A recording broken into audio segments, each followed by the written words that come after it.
Thanks for having me come today. I'm going to just kind of go through a little bit about our college and our tutoring services that we have here for our center and how we're using a couple of Accudemia features. So, and I just really like this quote because it says the great aim of education is not knowledge but action. And of course, being in college, we are trying to make sure our students are educated, but we're also learning all the time too. So I'm really excited to share with you things that we've learned, but we're also putting them into action for the future and to better our students. So that's something that I'm hoping to take away from today for myself as well. Our college is a community college. It's in a rural area of Northern Illinois near DeKalb. Our FTE is really small. It's been shrinking over the years, as many community colleges have been. So now we're down to about 1,500 FTE. Our tutoring services department is located within the library. So our combined area is library and tutoring services, and I am the director of library and academic support services. So I'm over both library and tutoring.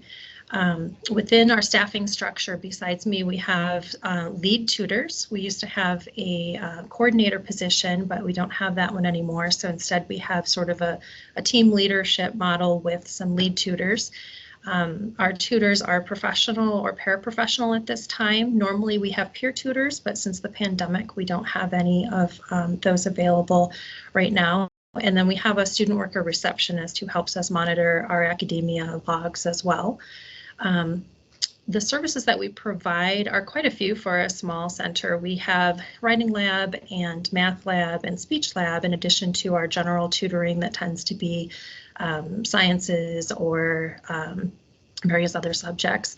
And we also have academic success coaches, and the study table doesn't really run through us, but it is running through our Accudemia system for the athlete study table that we have. So we have a lot of different services that we are trying to manage within Accudemia, and we are now having online and in-person tutoring. Online was new to us starting with the pandemic, and we've resumed our in-person tutoring as well as maintaining the online, even though our tutors are all on campus and not working remotely. So hopefully that gives you a little bit of context for how we are going to be using our services. The tutoring assessment feature in Accudemia, I will do kind of a little demo later to show you what the form looks like too, but in the session logs, then you can see when I have the checkbox showing on one of those students who's blurred out, then the tutoring assessment button is an option there at the top. So we could click the tutoring assessment and go in to see what that student has had notes on from their previous session. So my next one shows an example of one. Our tutoring assessment form is used for multiple services. So everybody that is tutoring is filling out our brief description, that first one that is required. But then after that, there are some writing lab specific questions, and then there are some speech lab specific questions. So we have that all in one form, but only the first question at this time is required for all of our tutors to fill out after each session. This wasn't a big ask of our tutors at all because prior to moving to Accudemia, they were filling out a paper form that was getting sent back to the instructors. So just switching the format and moving to online was not too big of a deal for us.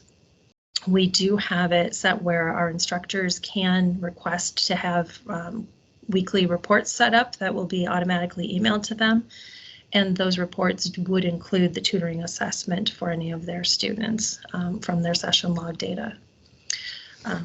So I think you might have more questions later after I show you the actual form itself. So I'm going to switch to our second feature I wanted to tell you about, which is our referrals.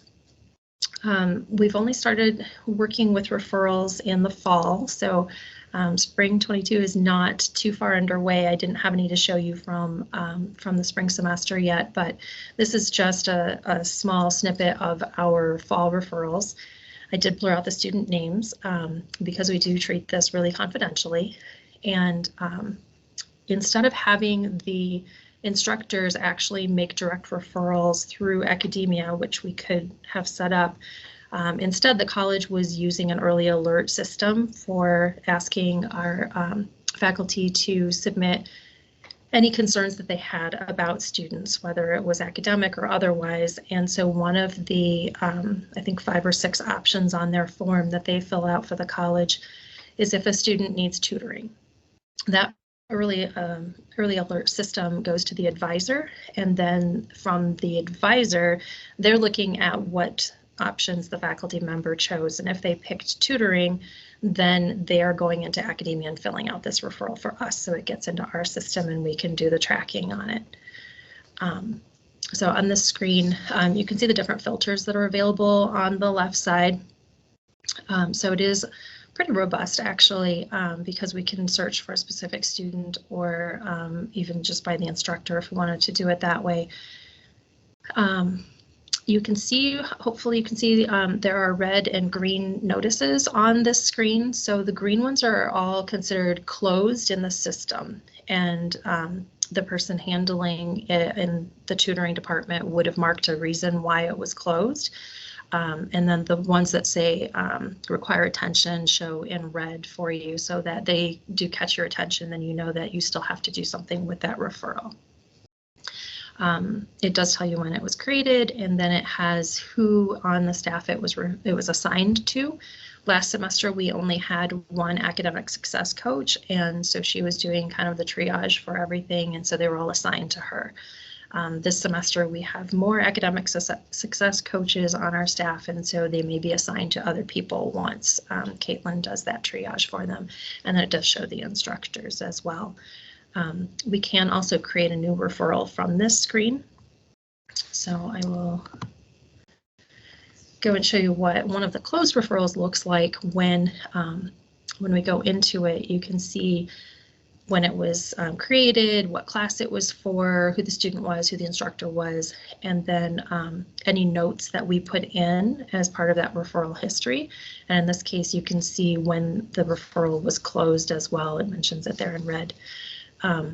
Down under the referral description, it says the reasons that apply for this referral. That's basically coming from the form when the advisor fills out what it is that they think the student is going to need help with. So in this case, it was study strategies as well as content tutoring.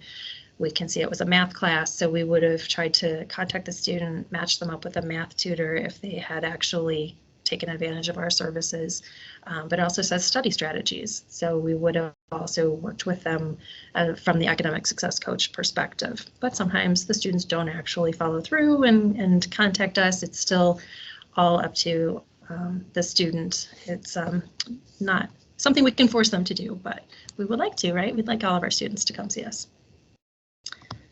This is what it looks like when one is still open. This one was for a computer class, and you can see that there is an easy place to put comments in there. There is a place where you can check a box to say notify the student, and it has a reminder there in sort of bold and orange or yellowish that a copy of this update would be sent to the corresponding student if you do check that box. So we have been checking the boxes on some of them just so that the student is in the loop and they're able to see the comments, and I think that's a nice feature. All right. So before I go into the live system, I just wanted to show you a little bit about in the Accudemia system, what you would need to do and where you would go to access these features if you're interested in using them. The referrals is in the class attendance menu, and then referrals. And for those people that we have set up who are not necessarily part of our department, like our advisors or our disability services staff, we have set them up with a role so that they can go in and just basically get to the class attendance referrals screen, so they can create a referral or they can see the ones that they've already submitted. To set it up in the first place, to have the form to fill out for the referrals, you would need to be having the rights to be in the administration area, and then under the advanced menu you can get to referral template. So the two roles that you might consider would be if someone needs to be a referrals administrator or just a referrals issuer. And then I had talked about the tutoring assessment earlier. That is located under class attendance and tutoring assessment, and you can set them up for all locations that you might have if you are a multi-center Accudemia system, or you can do it for just an individual center. And I think that's a recent addition, and I like that one, that you can do it for all locations rather than just a center. So I'm going to try to find my stop sharing for a moment, and I'm going to go into the actual, sorry, I'm losing my screens. I'm going to go into actual Accudemia and show you a couple of things there, and then we should have lots of time for questions. Sorry, somehow I've just highlighted like everybody instead of sharing. Just one moment.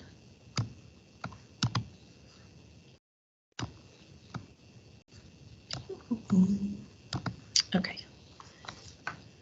All right, so the tutoring assessment form, as I said, I'm getting to this under center attendance and then tutoring assessment.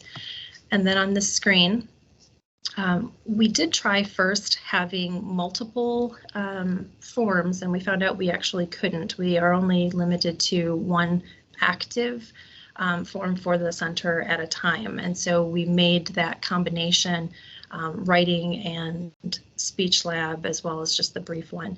I will say at this point that we're considering a change in this whole assessment form. So keep in mind, this is what we're currently doing, and it was modeled after what we did when we had the paper form, and we sort of migrated it online.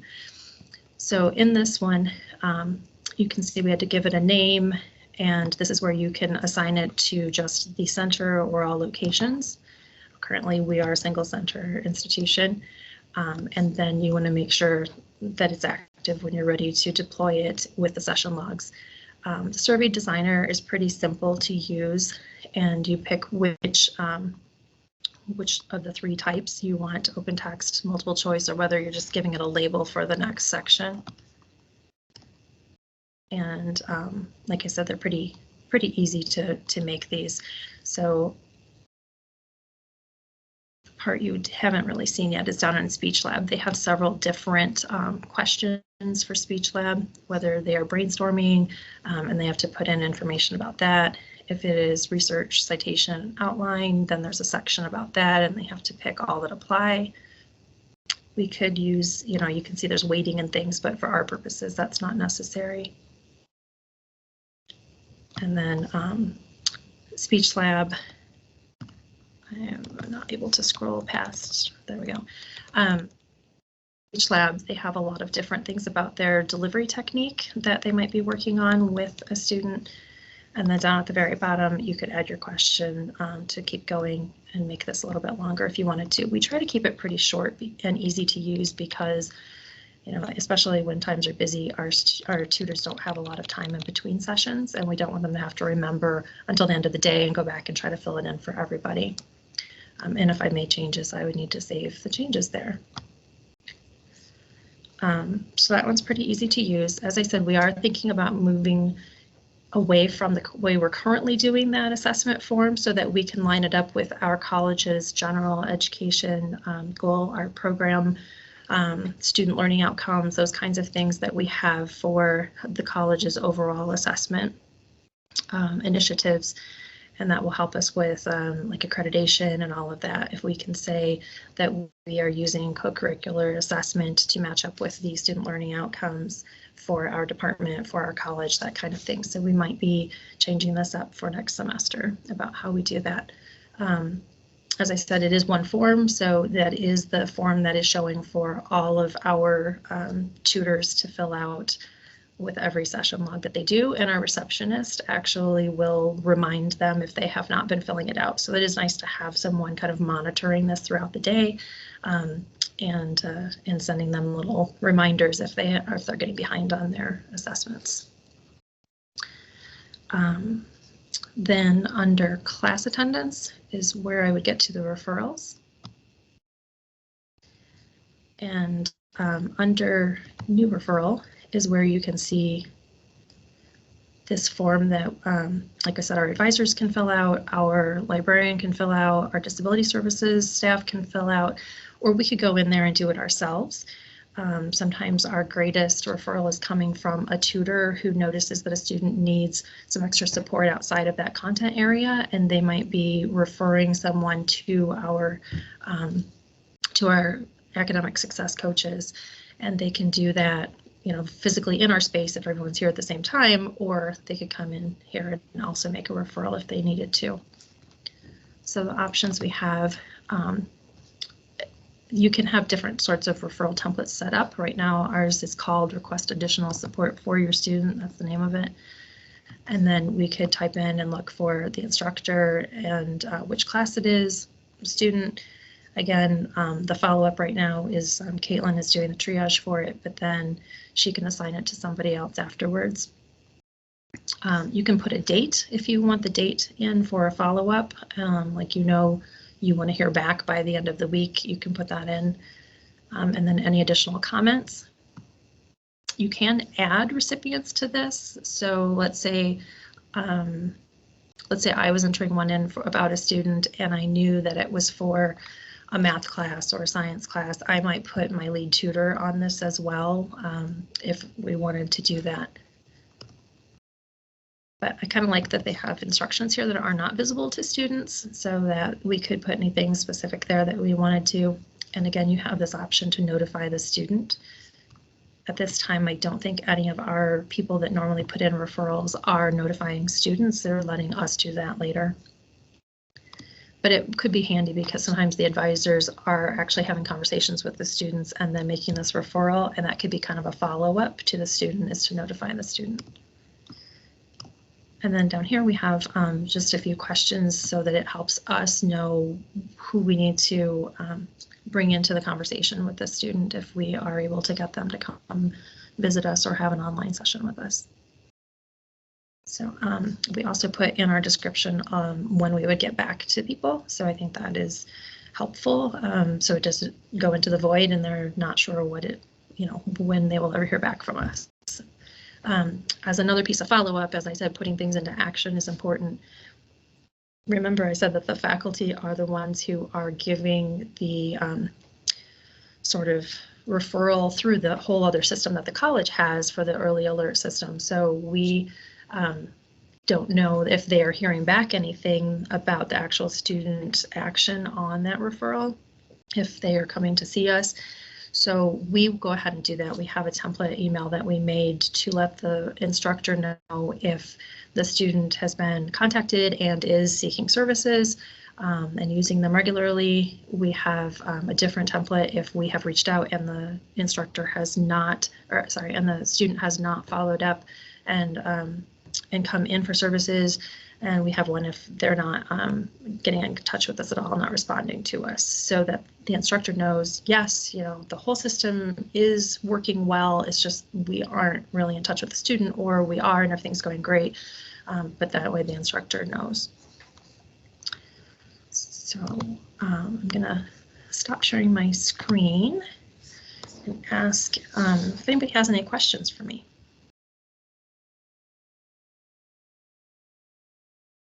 Yes, if anybody does have any questions, you can feel free to unmute yourself or put that in the chat.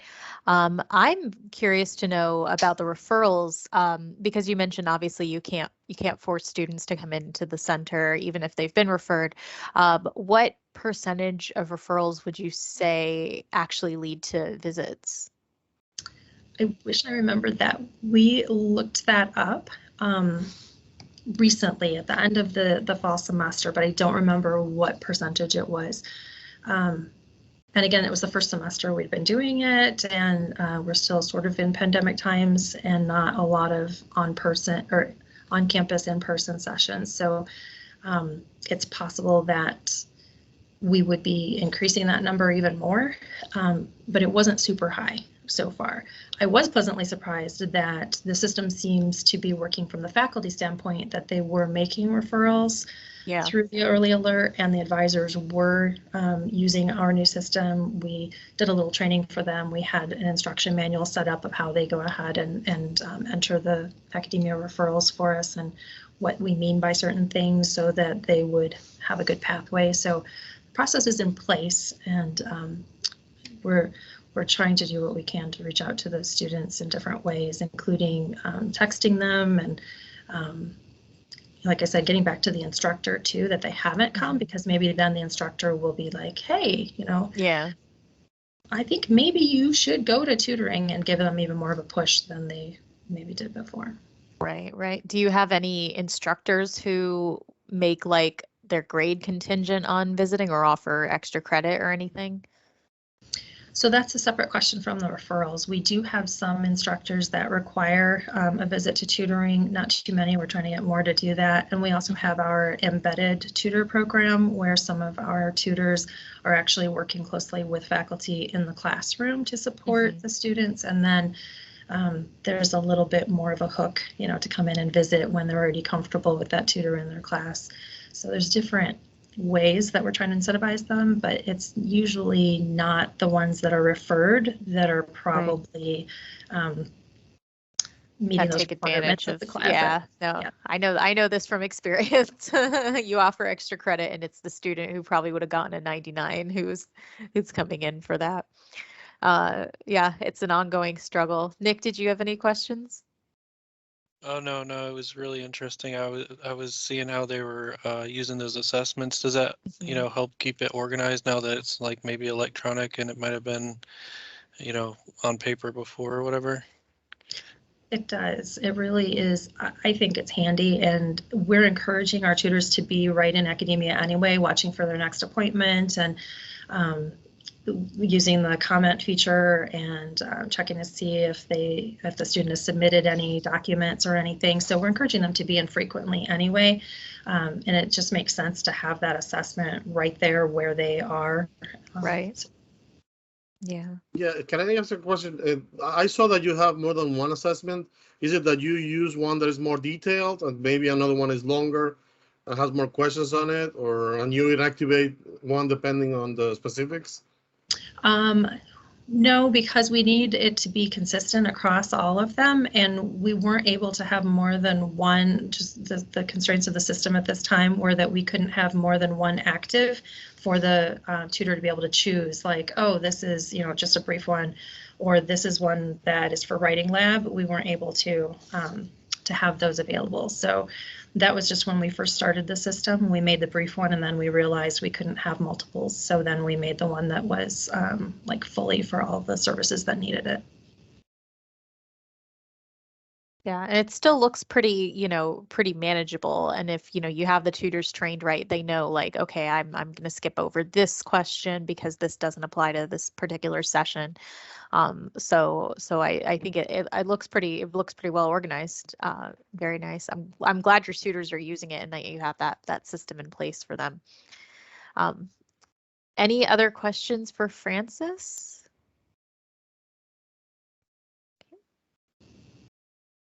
Well, this has been really awesome. Thank you, Frances.